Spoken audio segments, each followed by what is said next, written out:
gets transferred, and then it just keeps going. So there's a very specific win condition here for Season 1 champions, and I hope they can manage to pull it up. Farsa, Baksha locked in on the side of Season 2 champions. Whoa, those are very, very powerful picks here. And I'm not liking the chances of the Season 1 champions. Big pick and tease. So let's head into the game for Season 1 versus Season 2 champions, brought to you by Kaisaya and Nomad. They went ahead and picked the Farsa into a Natalia.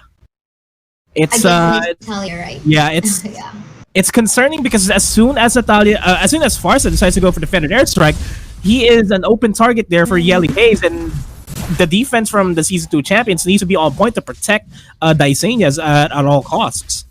Yeah, for sure. I do agree on that. Oh, ESON getting killed on the top side of cam kill. That was so. Look at that. 1 minute game time, 2 kills already on the side of Season 1 champion, and it's going to be a problem if they continue to do that, and if Season 2 champion allow Season 1 champion to do that, it's going to be a trouble. And but anyway, this is just 2 minute game time. A lot of things can still happen. A lot of things. That's true. YUJI, a bit of a scuffle here against DYSANIA, just to zone him out from the crab so that they do not get the crab, so to speak. We're seeing a very good rotation from the Season 1 champions, though. Ling and Hylos are always rotating together, looking for an opportunity to gank, while YALI-HAZE, having that high-end dry, will try to find any solo opportunities. And as I say that, YAKOU will go in for the blade duet, not dish out a lot of damage, not a lot of damage output there for him just yet. Yes. Still 2 minutes into the game. He'll start to become a problem as soon as he gets his Demon Hunter's sword. And yeah, they have to wait for that opportunity itself. They definitely have to wait. I don't know, but the backshot on the side, by the way, it feels like I just don't feel it right now for the composition. But yeah, let's see in here an attempt to secure the Lethal Wanderer. Season 1 champion will get that, but there you go, YAKOU getting caught by the Natalia. He was all alone trying to rotate towards top, and I think that was such a huge mistake that, you know, Season 2 champions tag and support allowed that Claude to roam around alone towards top side. That's a bit of a miscommunication there. And speaking of miscommunication, PEIN face checked that brush, but here comes YALI-HAZE trying to assassinate TETS. Does manage to trade it off over here at the Lethal Wanderer area. He'll get taken out. It's another trade as well. COCO, where there goes a blazing duet. Ooh, nice. Not a lot of damage there, but DYSANIA finishes it off. The Season 1 champion overtaken. Welcome 666 is gonna go down. It's gonna be YUJI on his own. That's an early maniac from DYSANIA. That's gonna be a huge spike going into the mid game, Kaisaya. All 4 kills going to DYSANIA, and a while ago we're talking about how, you know, how deadly this Natalia can be against that Farsha, but then again, Farsha showing some good plays early on. The blue buff won't be stolen by the Natalia at all, but yeah, this is looking good. Although Farsa is actually a support on the side of Season 2. I mean that you know, the burst and the magic damage will still help Season 2 champion in terms of the damage output that they need.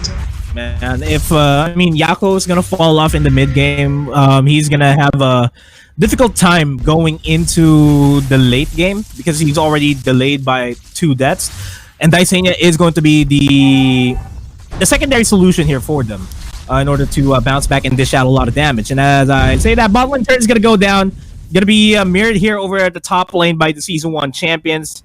Bashta really couldn't do anything else to defend that, and will be forced to reset and reposition himself in another spot in the map. Oh man, this is still nostalgic for me. I mean, look at how balanced there. I mean, it's the difference is not too much, but while we'll talk about that, something is happening on the middle lane part of the map. An engage coming from the Kufra TETS. Oh, 666 super low in HP. Another kill will go to our Farsa onto the backside. We can see Natalia trying to target on that part of the map, but then again, Baksha was, you know, very active in terms of protecting the backline as well. They're gonna go all in under turret of Season 1 champion right now. YUJI will be another casualty. YAKOU will get another kill. TETS will fall down. COCO will go for an exchange. So was his HAZE. 2 members left on the side of Season 2 champion, 3 on the side of Season 1. No more chase will be happening. That was a good bouncing ball by TETS, all things considered, preventing PEIN from even backing off there. But that was a good call from HAZE as well, not joining in the team fight and just waiting for the opportunity to just slit the throats of the Season 2 champions from behind. That's going to be a problem here, because the way that HAZE has been playing this is that he's maximizing the passive of Natalia, wherein if she is concealed and is positioned at the back of the heroes, there's going to be a bonus damage on top of her normal damage. And as I say that, nice stun there onto YUJI, preventing any Divine Judgments from coming into TETS. Ooh, I just feel like HAZE, that Natalia might have a hard time when Baksha ESON consistently protects the backline. I mean, there might be no way for DYSANIA be targeted by the Natalia. Look at that, 502, no that's at all as of yet, mainly because it feels like Season 2 champion knows which one to protect, where to protect. But as we talk about that, YAKOU once more will be caught off guard all alone onto the bot side part of the map. I think that's one of the things Season 2 champion needs to further avoid. Yeah, let's consider this. DYSANIA is 5-0-2, but look at the side of Season 1 champions. HAZE and COCO, they're 3-1 apiece, and that's going to be a problem in terms of dealing out the damage output. DYSANIA is going to go down. Nice Divine Judgment there by YUJI. This mid laner is going to go down, as well as ESON, all almost relatively at the same time. And this is the threat of having 2 cores online for the Season 1 champions. HAZE just doing his job in the back lines. COCO doing his job dishing out the DPS in the front lines. It's going to be hard for the Season 2 champions to back off here. And there goes the Blazing Duet to try to prevent HAZE from going down, but HAZE still manages to take him out. The Last Man Standing not going to be enough to take him down, but the fire missiles will be enough. There goes the flicker in by TETS into a revenge. Bouncing ball does not cut it, and YUJI's going to make it out alive. Bad 2 fight different champions. Now HAZE, it seems like actually I feel like Farsa is no longer her main target. It's gonna be the Claude this time, because maybe at the later part of the game, Claude will be the main threat instead of the Farsa against Season 1 champion. But as we talk about another skirmish is happening in here, COCO will get 1 kill.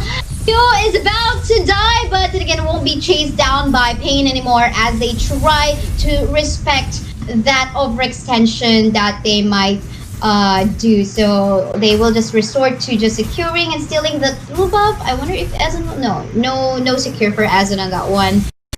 Season 1 champion will steal away. Look at that. I mean, now this time, as you can see, Season 1 champion get an advantage in terms of map control and the flow of the mini wave. And on paper, the composition of Season 2 champions should have worked. Yeah. Good catches on ESON, PHEWW, and TETS in order to start the team fight. But the Season 1 champions with PEIN and YUJI just being smart with their ejections and their Divine Judgments opens up the opportunity for them to start snowballing in this fight. And really, they have been key. YUJI specifically has been key in terms of the big team fights. DYSANIA went for the feathered airstrike over at the minion wave.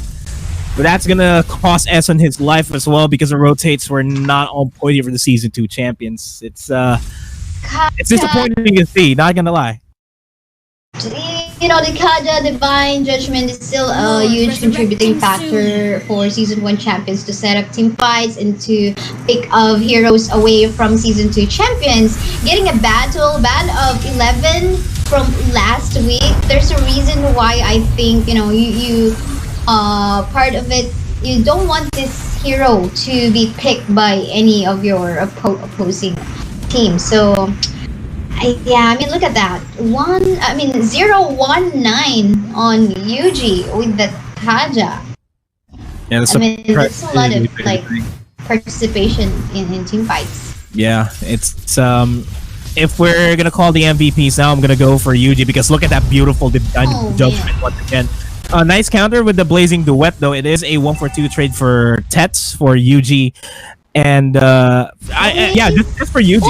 It's a 1-for-1 trade. HAZE, overstaying. You're welcome. What did you do there in the mid lane, sir? He was really gonna dive all alone under turret against. How many was that? I think it was 3 or 4. That was 4 members on the side of Season 1 champions. But as we talk about that, he will be caught off guard. Will be dying onto the... Oh no, he actually... Did he like... It's still all alive in here. But yeah, in the end, he will fall down. ESON all alone in here. Shot down on that COCO's 1-1. And maybe that... Probably that could be the light of hope for season 2 champions. Now that they shot down COCO as well.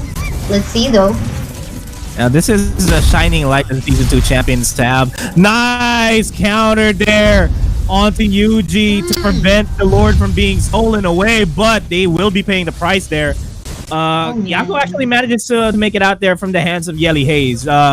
Opening for the season 2 champion to turn the tides around, but the Lord's gonna be pushing on the bottom lane. They can start focusing on the mid lane. That's what the season 2 champions need to do. We saw a while ago that YAKOU, Nicolod, and DYSANIA on the Farsa was, you know, beside together. And Yelly HAZE was there choosing a target. Am I gonna go for YAKOU or am I gonna go for DYSANIA? So that was a tough choice, but I think, you know what, the better option was maybe to get DYSANIA because YAKOU is quite mobile, you know, could just go BMI, in and out, places. What do you think about? What's your take about that? Well, on that one? You really can't blame the targeting here from the season 1 champions because DYSANIA, yes, is a threat and he is relatively immobile, and YAKOU is mobile, but the damage output that YAKOU is dishing out right now is going to outscale DYSANIA, so to speak, because DYSANIA's damage output is only when he goes for the feathered airstrike. YAKOU can dive in at any given time, go ahead and go for the Arthur Thievery and dish out DPS as well as the Blazing Duet. So you can't blame them that they need to shut down YAKOU as soon as they can. And as I say that, there goes the clash over to the bottom lane. Tried to knock up 666, but that's not going to happen. Gory's pathway is going to be committed there. There goes the arrival. Not going to be followed through by the rest season 2 champions, and that's going to be a wasted arrival. And while they do secure 666, last insanity, PEIN, low on HP. COCO takes down DYSANIA, and PHEWW is overstaying his welcome. And the light that the season 2 champion had just got blown away there.